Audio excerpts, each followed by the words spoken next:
पालिका परिषद गोटेगांव की ओर से सभी देशवासियों को गणतंत्र दिवस की हार्दिक शुभकामनाएं। गणतंत्र दिवस पर हर घर पर तिरंगा फहराएं। राष्ट्रीय ध्वज फहराते समय शासन के नियमों का पालन करें। अपने घरों के आसपास सफाई अवश्य रखें। अपने करों का भुगतान समय पर करें। घरों से निकलने वाला कचरा वाहन में ही डालें।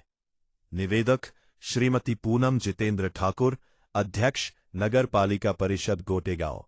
श्रीमती श्रद्धा पंकज चौकसे, उपाध्यक्ष नगर पालिका परिषद गोटेगांव। सत्येंद्र सिंह सालवार, मुख्य नगर पालिका अधिकारी नगर पालिका परिषद गोटेगांव। शुभेच्छु पार्षदगण श्रीमती रजनी राजेंद्र राय, आजाद वार्ड। श्रीमती पूजा Raju Rajput, Kamat ward. Shri Manish Kumar Jain, Nehru ward. Shrimati Namita Kamal Patel, Hardaul ward. Shri Pratap Thakur, राजा बोस वार्ड। श्रीमती कलावती दीनू छिरा, गांधी वार्ड। श्रीमती माया Bihari Chandoria, Bajrang ward.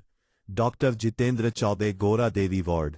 Shrimati Anjani Deepak Soni, Patel ward.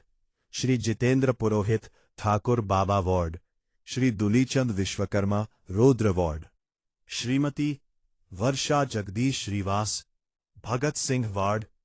Shrimati Sangeeta Satish Agarwal, Muralidhar ward एवं समस्त नगरपालिका अधिकारी एवं कर्मचारी गण।